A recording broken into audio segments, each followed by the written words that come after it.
Mesdames et messieurs, bonjour et bienvenue dans cette dernière vidéo de l'histoire de Diablo. On est sur la fin d'histoire, tout simplement. C'est ici que se termine l'histoire de Diablo, et notamment l'histoire de Diablo 3. On est sur l'extension Reaper of Souls. On va parler notamment de la pierre d'âme noire qui est toujours présente, de la fin de Diablo 3 très vite fait, et surtout de Malthael. Donc voilà, c'est un petit peu ce qui va se passer dans cette vidéo. Ça termine un peu cette épopée, on va dire, ce nombre d'épisodes de l'histoire de Diablo 3. Donc j'espère que ça vous aura plu. Ça fait un petit pincement au cœur quand même. De base, c'était un live surtout de 6 heures, voire 7 heures même.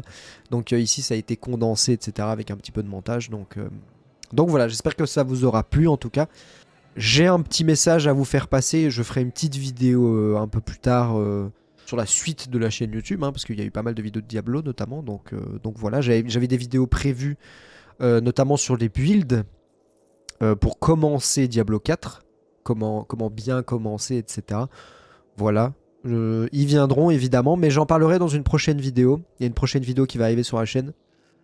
Parce que voilà, il y a des nouveautés, il y a des choses qui se mettent en place, notamment pour le streaming. Voilà, il y en a qui sont au courant, il y en a qui sont pas au courant. Notamment c'est pour la Zilan. Donc bref, je ferai une vidéo par rapport à ça. Je n'en parle pas plus. Je vous souhaite une bonne dernière vidéo de l'histoire de Diablo. J'espère que ça vous aura plu. Et voilà. À toutes. Et évidemment, Diablo 3 est fini, mais il y a l'extension. Il y a l'extension Reaper of Souls. Mais pour ça, il faut parler de quelqu'un, qui est Malthael. Ça fait extrêmement longtemps qu'on n'a pas vu Malthael. Alors Malthael, comme je l'ai dit auparavant, c'est un ange, l'ange de la sagesse, tout simplement. Normalement, c'est le papa des cieux. C'est l'ange de la sagesse qui a la vérité surtout, qui a connaissance surtout. Évidemment, je vais faire un point sur Malthael parce que l'extension est sur Malthael, vous imaginez bien. Donc Malthael, lorsqu'il y a eu la création de Sanctuaire, on s'en souvient, il y a eu vol de la pierre d'âme. Vol de la pierre d'âme, ce qui fait que plus personne ne savait où elle était. Malthael, ça, il l'a pris. Il l'a pris pour lui, il n'a pas compris. Il s'est dit, qu'est-ce que c'est que ce bordel? Il avait plus de réponse à donner. On lui demandait, d'ailleurs, Malthael, faudrait faire quelque chose, peut-être, je sais pas, tu sais, peut-être, non, peut-être. Et lui, il savait rien, en fait. Il avait plus les réponses, il avait plus la sagesse adéquate pour répondre, malheureusement. Donc ça, c'est le premier, c'est un des premiers trucs qui a fait que Malthael n'est plus là. Parce que forcément, vous l'avez vu, il n'est plus là. Il n'est plus là. On a vu tous les anges, on a vu Itéraël, Tyraël, Imperius, Auriel, mais on n'a pas vu Malthael. Et c'est le dernier ange qui manque. Donc je vous explique un petit peu. Donc Malthael, voilà, première chose. Et lors de la guerre du péché, comme dit, j'en ai déjà parlé, mais Malthael, lors de la guerre du péché, il va encore plus être déboussolé parce qu'on va retrouver la pierre monde. Ce n'est pas lui qui l'a retrouvée. Donc quelqu'un avait la réponse et lui non. Qui plus est, il va y avoir Sanctuaire, il ne savait pas non plus, donc il est vraiment déboussolé pour le coup. À la limite qu'il est complètement perdu en fait, complètement perdu, il ne sait même plus quoi faire. Il se demande s'il sert vraiment à quelque chose, étant donné qu'il se passe des choses et lui il a plus connaissance de rien et au final tout va bien, enfin tu vois ce que je veux dire. Donc il est vraiment perdu, il commence à entamer une petite dépression par rapport à ça. Et petit à petit, on va le voir de moins en moins. Petit à petit, on va le voir de moins en moins depuis la guerre du péché où il comprend pas, il a vraiment pas de réponse. Notamment avec cette guerre du péché, la pierre monde qui réapparaît n'importe comment, Sanctuaire qui est découvert, enfin voilà, ça n'a plus aucun sens dans sa tête. Du coup, il disparaît, il va se fondre dans la masse, en dépression, il part. Et il part à Pandémonium, notamment. Il part à Pandémonium réfléchir à tout ça, parce qu'il comprend pas. Il comprend pas. Et il aimerait comprendre. Donc il va à Pandémonium, il réfléchit, il essaye de trouver des liens. Et en fait, les liens qu'il fait, c'est que à chaque fois qu'il a une question, il a une réponse. C'est soit Néphalem, soit Sanctuaire, soit humain. Donc pour lui, tout est lié un peu à ça. Tout est lié à l'humain.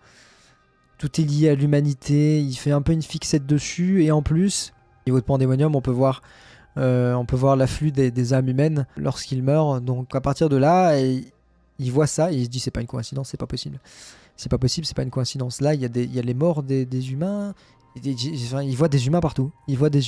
Et il se dit, il réfléchit, et il se dit mais humains, morts, c'est ça la clé en fait. C'est ça la clé, je pense. Hein. Je pense que c'est la mort. Hein. La sagesse n'a plus lieu d'être. La sagesse n'a plus lieu d'être parce qu'il n'a plus besoin de donner de réponse. Il n'y en a plus besoin. Et il a vraiment un problème. Il a vraiment un problème avec les humains. Et il se dit, c'est ça. Et il est sûr que c'est ça. Que, in fine, la réponse, c'est la mort. La réponse, c'est la mort. Donc, Malthael, anciennement ange de la sagesse, va devenir l'ange de la mort. Tout simplement. À cause notamment de la sagesse qu'il n'a pas pu avoir, des réponses qu'il n'a pas pu montrer. Voilà, il est un peu bloqué et ce torrent d'âmes mortelles va lui faire exploser une idée en tête. C'est ça la clé, c'est les âmes mortelles. Du coup, comme dit, il devient l'ange de la mort et il va commencer à se nourrir des âmes des mortels. Donc ça, c'est juste après la défaite de Diablo. Diablo était vaincu. Nous pensions connaître la paix pour quelque temps. Mais nous étions dans l'erreur. Car l'essence de Diablo subsiste dans la pierre d'âme noire. Je ne peux ni détruire la pierre, ni permettre que sa malfaisance demeure dans les cieux. Je dois donc la cacher. Et même des anges. Je prie pour que ce soit suffisant.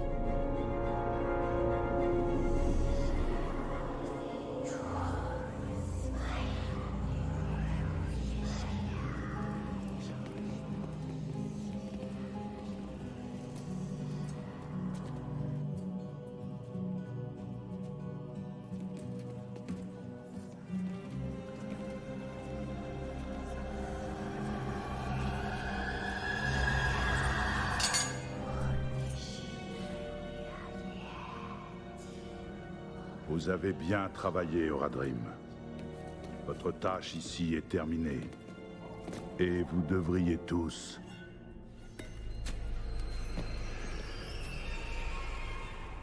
fuir.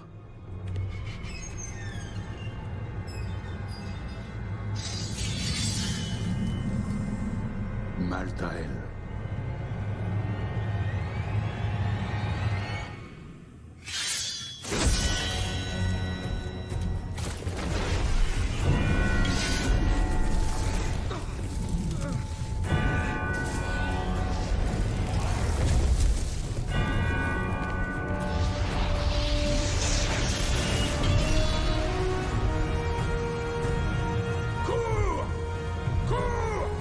Cherchez le Néphalem!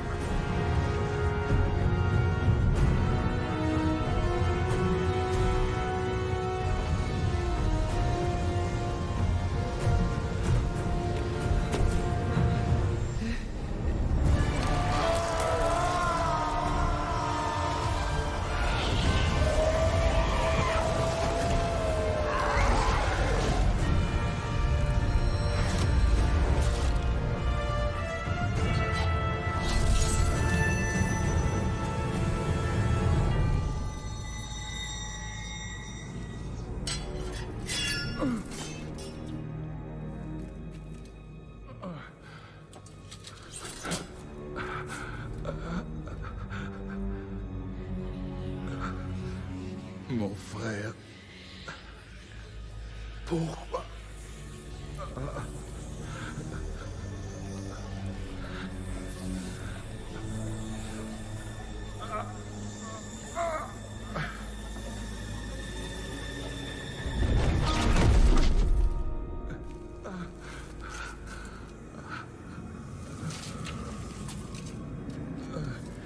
Le Néphalem va t'arrêter. Personne ne peut arrêter la mort.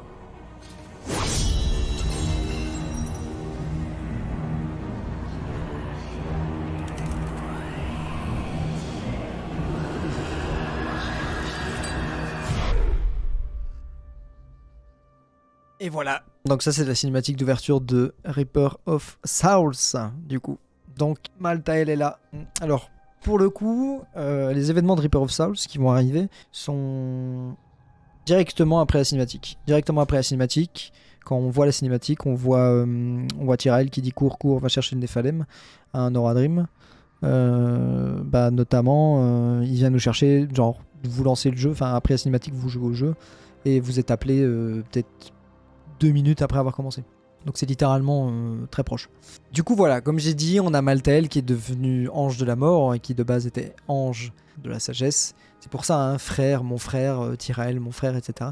Alors on peut noter que Malthael a le choix de prendre l'âme de Tyrael. On le voit hein, avec ses faux. Et il ne le fait pas.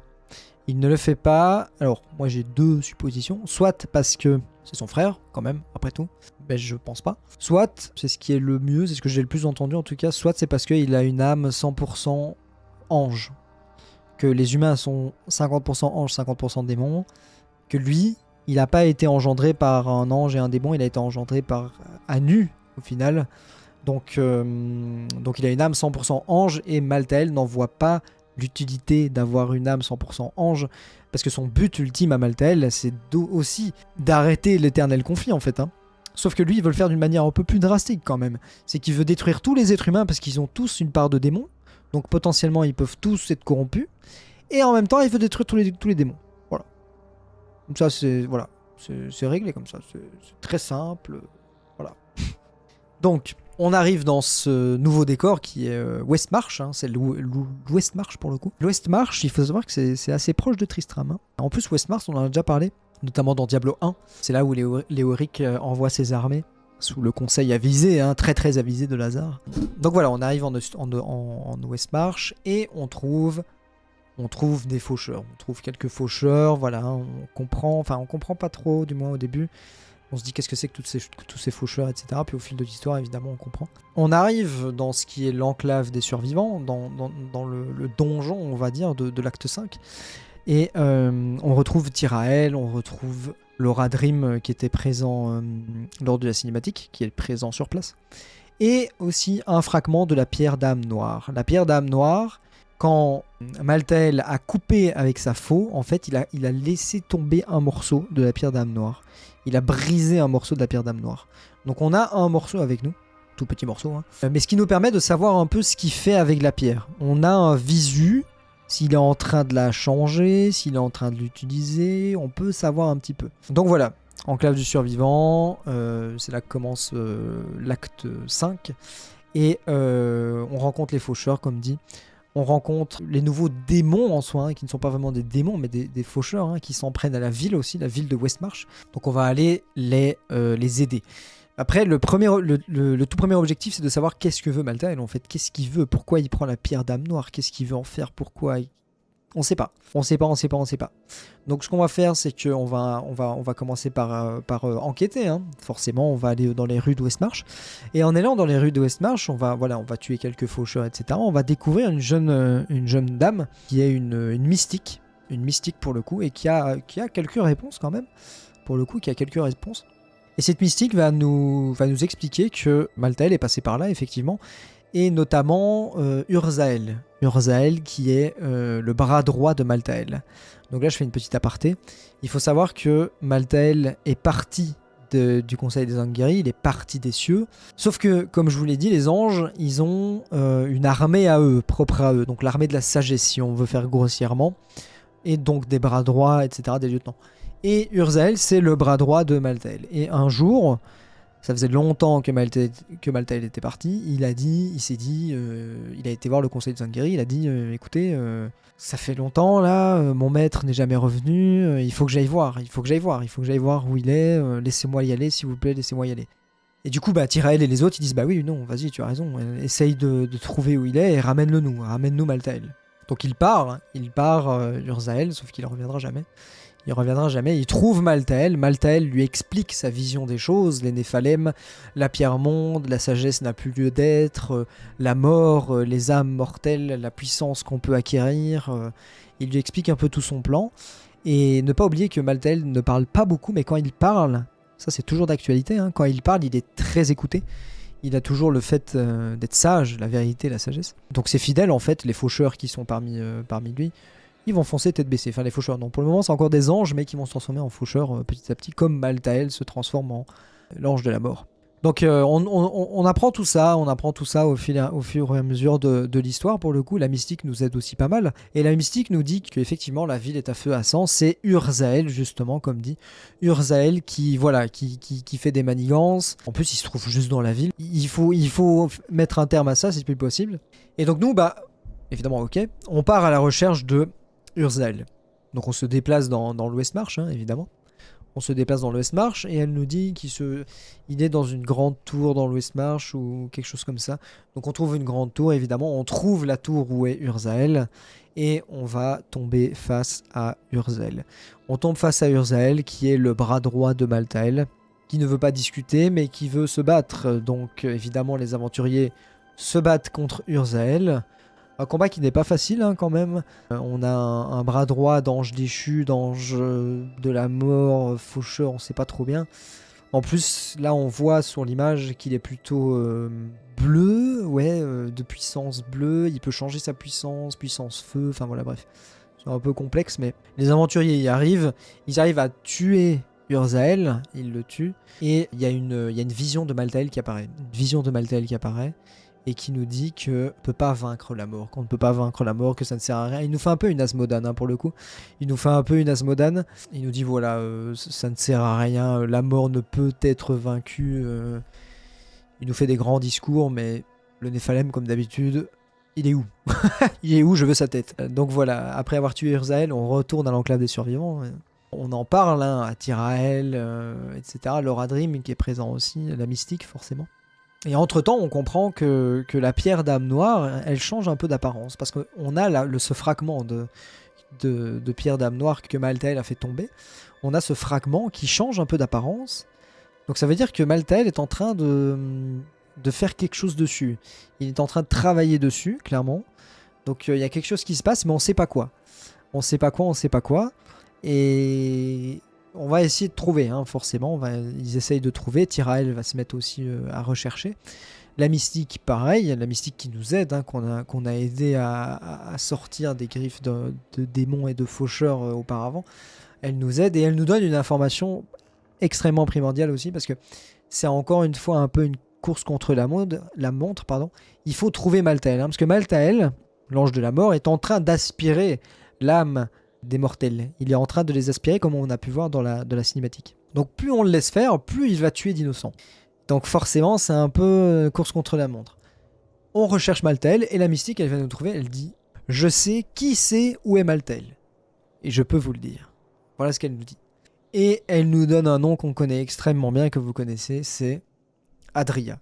Elle nous parle d'Adria, Adria la sorcière, qui sait où est Malthael. Elle sait des choses, elle sait tout. Adria, qui n'est pas morte, malgré ce qui s'est passé dans Diablo 4. Adria, elle est partie faire ses trucs de son côté. Et du coup, on arrive effectivement à Adria Again, et on va aller pourchasser Adria. Il faut qu'on arrive à trouver Adria, qui se cache quand même dans des ruines de Corvus. Et heureusement qu'on est des Néphalem, parce que les ruines de Corvus, pour le coup, pour y accéder, il faut être soit un ancien, soit un Néphalem, soit avoir une puissance magistrale ou quoi ou qu'est-ce. Donc on fait bien d'être là, pour le coup. Donc on va commencer à rechercher après Adria. Évidemment, il y a encore des monstres qui se mettent sur notre passage. On avance petit à petit. On découvre les forêts de plus en plus lointaines. On traverse des contrées et on trouve, proche des ruines de Corvus, le passage qui, normalement, n'est pas possible pour le commun des mortels, mais pour les Néphalem et les anciens, qui se révèlent être possible. Donc, les aventuriers arrivent et les runes mythiques détectent la puissance Néphalem, ou en tout cas l'aura ou quelque chose comme ça Néphalem, et ça s'ouvre, elle s'ouvre. Cependant, il y a plusieurs runes, etc. Donc voilà, c'est un petit peu un jeu qu'il faut trouver. Adria arrive à bien se cacher pour le coup. Donc voilà, il y a un petit jeu qui est fait pour trouver la bonne rune, etc. Ça prend un certain temps, mais les aventuriers y arrivent. On arrive à trouver la bonne rune, on tombe dans les ruines de Corvus, et là, on y va. On déroule tout, les faucheurs se mettent sur notre passage, On les découpe en 1000 morceaux, hein, évidemment. On donne tout ce qu'on a et on cherche Adria. On va au plus profond des ruines de Corvus pour aller jusque la tanière d'Adria, pour le coup. Là où elle repose, là où elle se cache. Et on y arrive. On y arrive, on y arrive. On arrive, on trouve Adria. Et au moment où on arrive dans l'espace, dans sa cachette, on reconnaît Adria qui regarde une vision de Pandémonium. Elle regarde une petite vision de Pandémonium dans ce qu'on peut appeler un bain de sang. Je sais pas trop comment expliquer. C'est genre une piscine de sang, ouais, je sais pas trop. Mais voilà, elle a une vision de Pandémonium et donc on se rend bien compte que elle savait où était Malthael. Et Malthael était dans Pandémonium. Il est dans Pandémonium pour le coup. Et donc on a notre réponse. On sait où est Malthael. Maintenant, ce que veulent les aventuriers, c'est défoncer Arya évidemment. Après ce qu'elle a fait à Léa notamment. Voilà, la sorcière. Elle va disparaître, elle se transforme. Ce n'est pas la Arya humaine qu'on connaît, qu'on va combattre, c'est la Arya araignée qu'on peut voir sur l'image pour le coup. Elle se transforme en une espèce de démon avec des pattes et un corps ou comme des ailes mais qui marchent. Enfin bref, c'est un peu bizarre. Un truc un peu démoniaque, hein, clairement, on va pas se le cacher. Mais voilà, c'est le combat qui commence entre les aventuriers et Adria. Et ils vont lui faire payer ce qu'elle a fait à Léa notamment. Enfin, Adria meurt, Adria décède et avec sa connaissance, elle part dans les ténèbres. La mort d'Adria, c'est fait, on va dire. D'ailleurs, le Horadrim, Tyrael, etc., ils avaient peur que le Néphalem tue Adria beaucoup trop vite. Parce que voilà, elle a tué Léa, donc forcément, il y a un peu de sentiment derrière. Il fallait être sûr qu'on ait la réponse de où est Malthael avant de le tuer. Ils étaient là en mode ouais mais on va pas te laisser y aller seul voir Adria et tout. Et Néphalem ils étaient là, ta gueule, t'inquiète, ça va bien se passer, je m'en charge. donc voilà, finalement le Néphalem s'est contenu le temps de savoir où se trouvait Malthael et destruction d'Adria effectivement. Du coup, on arrive sur la fin de cet acte, Adria est morte. Enfin, j'ai envie de dire, Adria est morte, on sait où se trouve Malthael, il ne suffit que d'y aller. Donc c'est Pandémonium. Pandémonium, c'est là où se trouve Malthael, c'est là où il s'est réfugié et où il va emmagasiner le plus de puissance possible parce que c'est là où il va... En fait, c'est logique hein, qu'il soit là-bas, mais on ne pouvait pas le savoir pour le coup, on pouvait pas le savoir, c'est par après qu'on le sait. Mais c'est là qu'il va aspirer le plus d'âmes en fait, vu que c'est là qu'il y a le typhon des âmes notamment. Donc c'est logique qu'il soit là-bas. On se dirige donc vers Pandémonium. On donne la nouvelle à Tyrael, qui ne savait pas hein, pour le coup. Et par ailleurs, Tyrael, lui, a découvert de son côté pourquoi est-ce que la pierre d'âme noire est en train de changer de forme, d'essence en fait, hein, tout simplement. Parce que Malthael était en train de façonner quelque chose, ou je sais pas trop quoi, mais il était en train de travailler dessus. Et notamment, Tyrael a fait des recherches et il a trouvé. La pierre d'âme noire, en fait, va servir de... Comment dire ça va rendre ses pouvoirs beaucoup plus grands à Malthael, hein, pour le coup. Ça va rendre ses pouvoirs beaucoup plus grands, ce qui va faire que... Il va prendre la pierre d'âme noire, qu'il a réussi à transformer, il va la mettre au niveau du siphon d'âme humaine, là. Et en fait, ça va siphonner toutes les âmes de sanctuaire du monde en même temps. Voilà. Je pense que c'est le pire engin de destruction qu'on a entendu de notre vie. C'est une pierre qui siphonne tout, la vie, voilà. Il a réussi à faire ça, Malthael. Donc, sachant cette nouvelle, je pense que, encore une fois, le compte à rebours est lancé. Hein. On veut pas trop qu'il l'utilise, cette pierre, même s'il va commencer à l'utiliser. Et ça va commencer à faire effet, malheureusement. Les aventuriers partent en direction des cieux pour aller vers Pandémonium, parce que c'est au niveau des cieux qu'on a l'ouverture pour Pandémonium. Ils arrivent aux cieux, ils disent bonjour aux anges, voilà, bref. Ils passent le portail pour Pandémonium, et là, évidemment, l'armée de Malthael les attend. Il y a des faucheurs partout, des démons, il faut les vaincre, il faut y arriver. Heureusement, Imperius, vu qu'on passe par les cieux, est présent, il ne nous en veut pas. Il est ok. Il fait quelques pics quand même, hein, un peu. C'est son truc, hein, les pics, hein, voilà. Il fait quand même quelques pics. Mais il nous aide. On arrive sur les champs de bataille hein, de Pandémonium. Un peu. Il faut pas oublier que Pandémonium prend l'apparence de qui domine Pandémonium. Donc, soit c'est les enfers qui dominent, c'est un peu Ça représente un petit peu les enfers, soit c'est les cieux qui dominent Pandémonium, et ça représente un petit peu les cieux, ou du moins des cristaux un petit peu à droite à gauche, etc. Et là, pour le coup, c'est aucun des deux. Pour le coup, c'est aucun des deux. C'est Pandémonium comme on l'a jamais vu. On arrive dans Pandémonium, qui est très spécial, même Imperius n'a jamais vu ça, Tyrael non plus.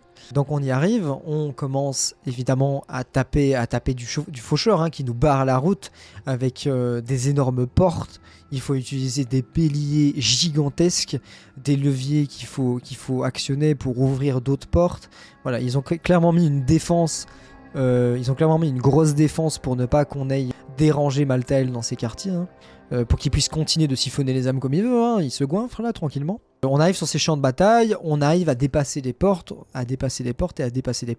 jusqu'au moment où on arrive dans, on va dire, la forteresse même de Pandémonium. Donc vraiment le cœur de Pandémonium, là où ça va nous mener au siphon et au quartier de Malthael, au siphon des âmes.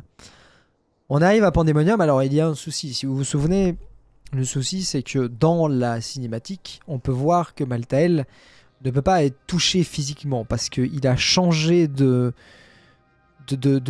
version physique. Je ne sais pas exactement comment dire, mais sa version physique n'est plus la même. Le physique ne peut plus l'atteindre. Il est devenu la mort. Donc il faut faire quelque chose par rapport à ça. Parce que sinon les Néphalem ne vont pas pouvoir réussir à le tuer. Ils vont pas pouvoir réussir à le faire arrêter ce qu'il est en train de faire. Donc on arrive dans cette forteresse qui nous mène tout droit vers Malthael. Et il y a un personnage qui nous dit « Écoute, Malthael, il a changé d'aspect physique. Tu ne peux pas le toucher, c'est la mort. Donc la seule façon de le vaincre, c'est de devenir la mort toi aussi. » Donc il dit ça aux Néphalem. Les Néphalem doivent devenir la mort. Et la seule façon de faire ça, ça va être de rencontrer les esprits qui sont dans Pandémonium pour le coup, notamment nécromants, parce que les esprits nécromants savent comment se changer en la mort, on va dire. Donc les chefs des nécromanciens vont donner l'information au travers des esprits. Les Néphalem vont réussir à prendre cette information et ils vont réussir à eux-mêmes changer de physique, quoi. Ils vont réussir à devenir la mort, tout simplement. Les Néphalem deviennent la mort, comme Malthael. Donc ça y est, le compte à rebours, comme je disais, est toujours lancé. Il y a toujours la pierre d'âme noire qui est présente et qui va être utilisée pour siphonner l'entièreté de l'humanité. Donc il faut y aller. En plus, c'est un vrai labyrinthe. Pandémonium, c'est un vrai labyrinthe. Et les Néphalem tournent en rond un peu. Ils tuent tout sur leur passage. Ils n'ont plus le temps, en fait. Ils font du tout droit, clairement. Il faut trouver Malthael. Après un certain temps dans ces labyrinthes, ils arrivent à trouver Malthael. Ils trouvent la dernière salle où se trouve Malthael, et là c'est le dernier combat de toute une vie pour la pierre d'âme noire, le dernier combat de toute une vie qui se fait, les aventuriers contre l'ange de la mort. Le combat est pas trop dur, mais il est dur quand même.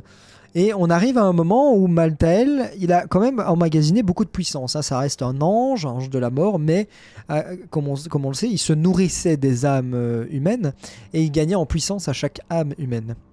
Mais malgré ça, il se fait quand même un peu surpasser par les Néphalem. Malheureusement pour lui, en tout cas, heureusement pour nous. On arrive à prendre le dessus. Sur Malthael, et là, il se rend compte que il va pas y arriver. Il va pas forcément y arriver, donc il doit tout tenter. Et ce qui tente, en fait, c'est l'impensable.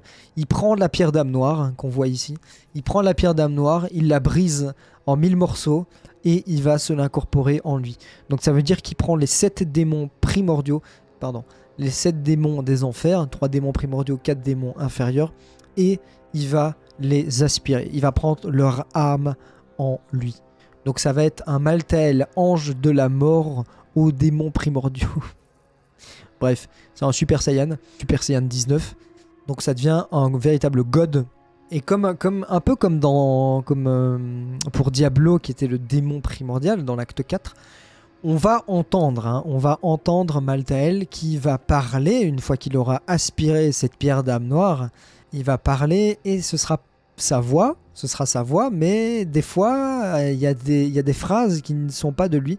Notamment dans la terreur, c'est plutôt des phrases de Diablo.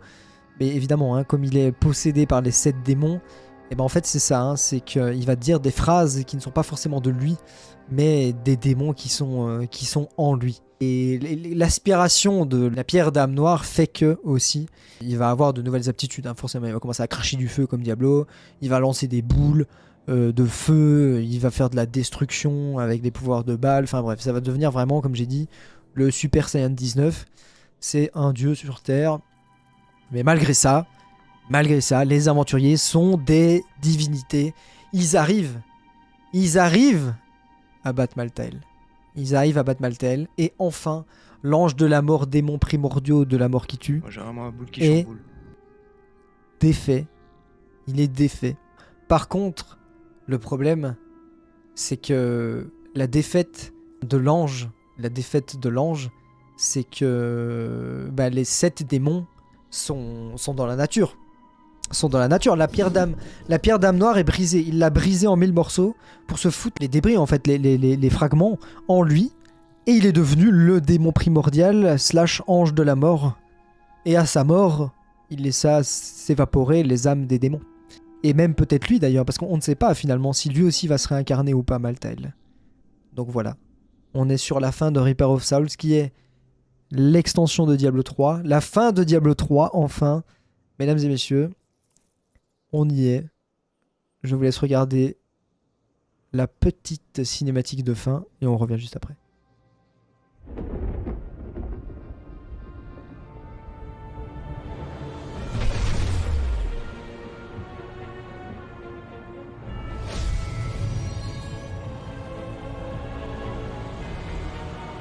Le Néphalem avait réalisé l'impossible.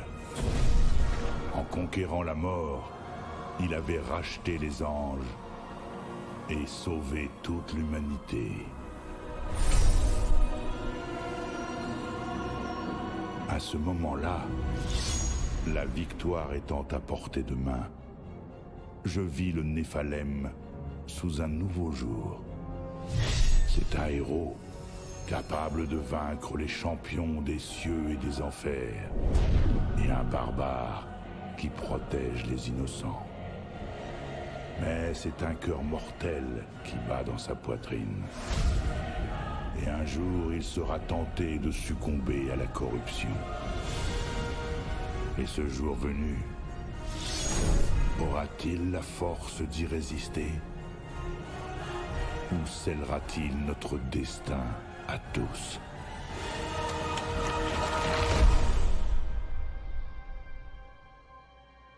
Et voilà donc ce qui termine cette histoire, mesdames et messieurs, en tout cas pour le moment. La fin de Diablo 3, la fin d'une ère, hein, clairement.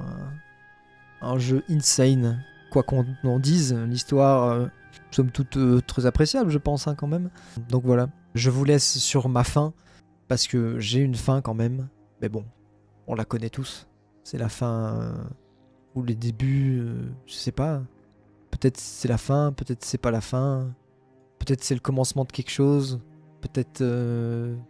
Enfin bref, c'est Diablo 4 quoi.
Nous combattrons au nom de sa sainteté.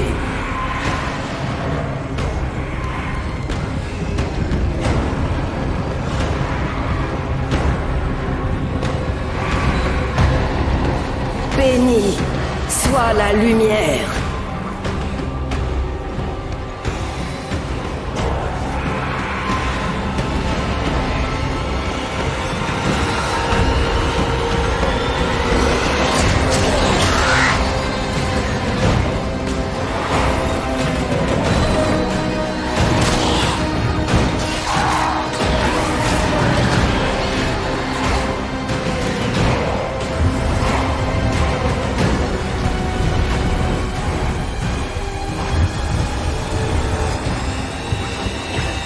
Lilith.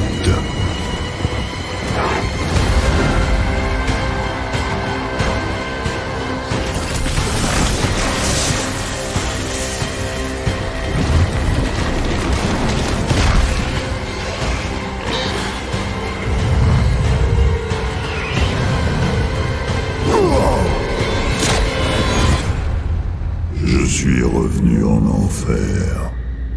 Pour toi.